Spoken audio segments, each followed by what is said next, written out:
My name is Elizabeth, and I lie to myself on a regular basis. Humans are excellent liars, aren't we? We don't think of ourselves as liars, but then we'd only be lying to ourselves, right? So why do we lie? And is there anything we can do about it? In our personal lives, we might lie about how often we go to the gym. We might lie about what snacks or food we eat. We might lie about getting in touch with friends. Human beings can't stop lying.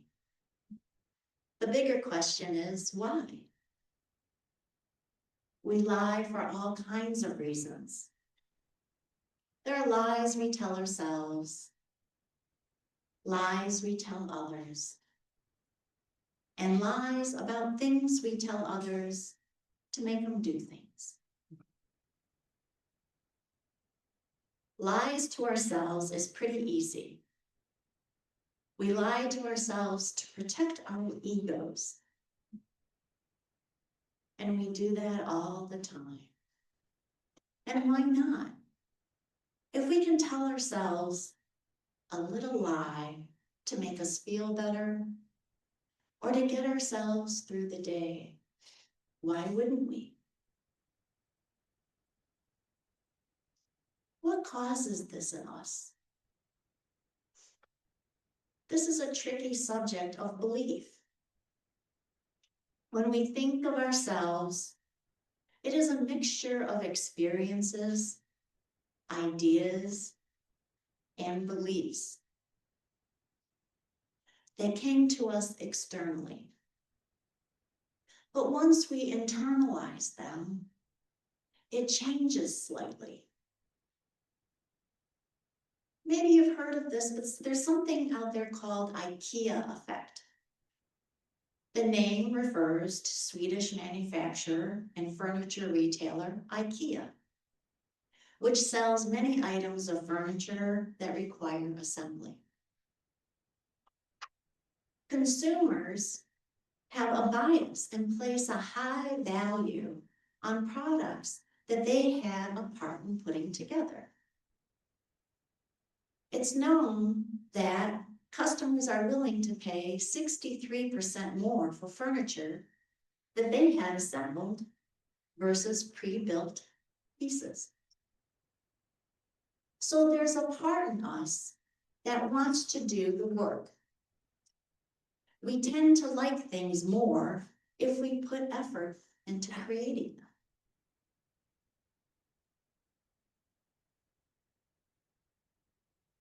Too much of ourselves goes into remembering things. We use our biases to shape how we understand our experiences. The same thing happens when we lie. If we believe we're clever and capable, we will overlook data that might contradict that. So why? Because preserving our own beliefs takes precedence over the truth. But what about other people? Well, you know that saying, everybody lies. But that doesn't mean that lies don't hurt or upset us or leave us with massive trust issues. Or, oh, is that just me? The important thing is to be able to know how ourselves, to really know ourselves well. To know ourselves well enough to unravel our lies and deception from a greater need to avoid being rejected. Lies can not only hurt our loved ones, but ourselves too. Lying exists on a spectrum, and we should all try to aim for that sweet spot. We know all babies are not cute. There's an exception. That baby in the back is really cute. But we know not all babies are cute. And when someone shows us a picture of their baby, we say, oh, how cute they are. But some deception like this is fine. But massive industrial size lying is not good. Brutal truth also has its downsides too.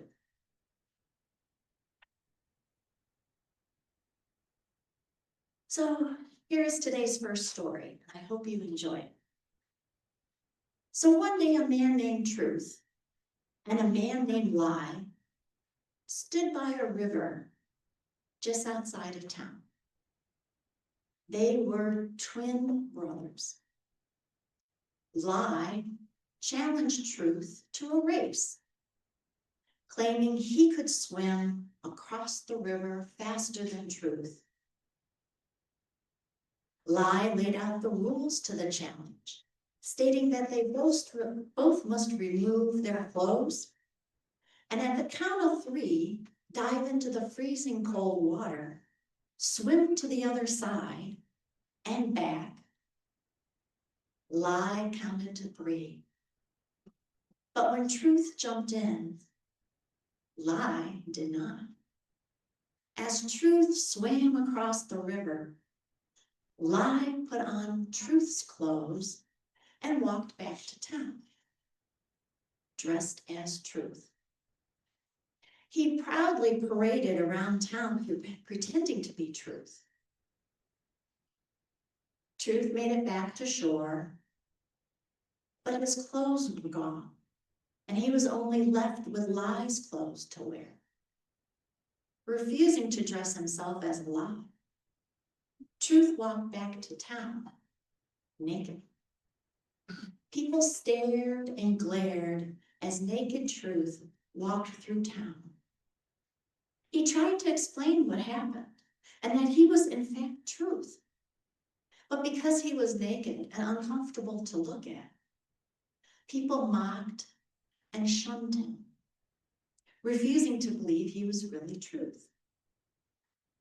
The people in town chose to believe Lie because he was dressed appropriately and easier to look at.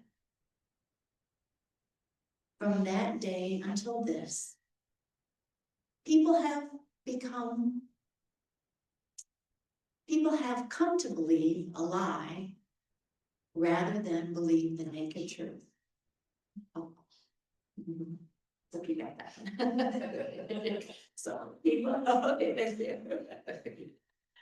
so the moral of the story and how it applies to modern day society is that we either consciously or subconsciously reject certain truths, especially in our personal lives or in the world around us, for the sake of our peace of mind. From an early age, most of us were taught the value of honesty and are quick to point fingers on liars who walk among us. Yet in a strange twist, many who claim to be honest in their interactions with others get caught with the most deceptive form of dishonesty, that of lying to themselves. We lie to ourselves because it is one of the most effective defensive mechanisms against painful thoughts, emotions, and beliefs. Whether mental pain is triggered by a sense of personal inadequacy, feelings of inferiority, self-loathing, guilt or shame, self-deception, it helps us escape these feelings. Self-deception also reduces feeling uncomfortable because we believe one thing but do another. Another common distortion is seeing a single negative life circumstance as a never-ending downward spiral, referred to as overgeneralization. For example, after getting in a fight with maybe our best friend, we may think we are never going to get close to people because we always get hurt in the end. Over time, we consciously and unconsciously start to believe and live by cultural expectations, evaluating ourselves and others in comparison to them. In this way, many of us lie to ourselves about what we really believe because we internalize cultural messages that compromise our happiness without actually considering whether we agree.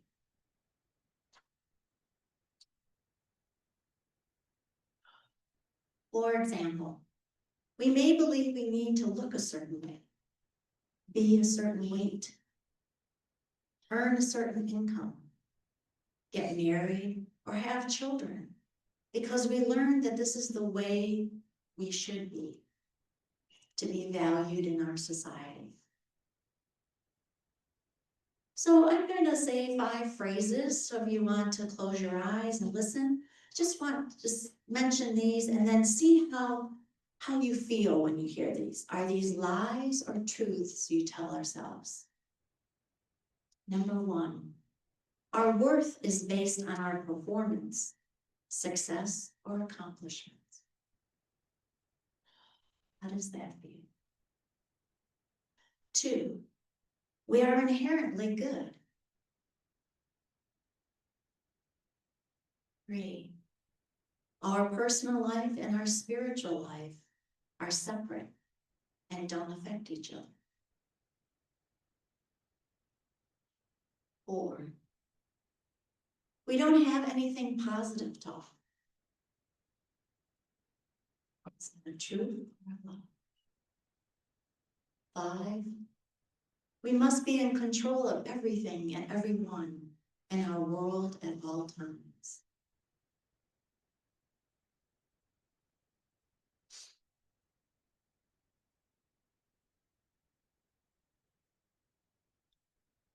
Okay, so this is really about truth.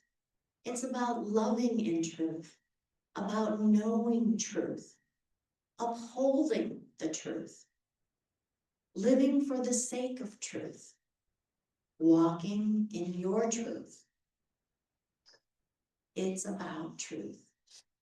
And it would be impossible, really, to overemphasize the importance of our divine truth, our connection with the divine, which reminds us of the 6th spiritualist principle. We believe that the highest morality is contained in the golden rule: do unto others as you would have them do unto you. We do not appreciate people lying to us. Then why do we lie to others?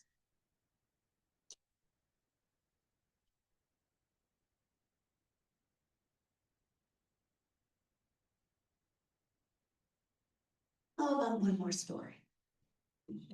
So this is a boy goes to his grandfather, an old wise Cherokee. A fight is going on inside me, he says to his grandfather. It's a terrible fight, and it's between 2 wolves. One is all my bad feelings of anger, depression, self-loathing, and always wanting what is not mine. He continues, the other's in my longing, as my longing to be good, giving, and kind. It wants to bring joy and hope into this world. The grandfather laughs. Yes, grandson, everyone has that fight within. The grandson thinks about it for a minute and then asks his grandfather, which wolf will win. The old Cherokee simply replies, the one you feed. The one you feed. We'll be like that one. The harsh reality is that we all lie to ourselves on a daily basis. We deceive ourselves about everything from tiny, seemingly insignificant aspects of our lives to our most influential life choices. For example, we struggle to admit how much money we really spend on coffee each week. And the real reason why we didn't pay our credit card bill on time. We may lie about our decisions, like why we selected a certain partner or pursue a given career path. The thing is, lying to ourselves makes us lose control over our thinking and our behavior and our actions. We become comfortable with it, and that can be dangerous. While we can't control what others do, we can certainly control what we do, or think about ourselves, or tell ourselves. Above all, let's try not to lie to ourselves. The people that lie to themselves and believe in their lies eventually will not be able to distinguish the truth from the lie. So this week, let's be aware of what we are telling ourselves and whether it is a lie or the truth. Amen. Amen.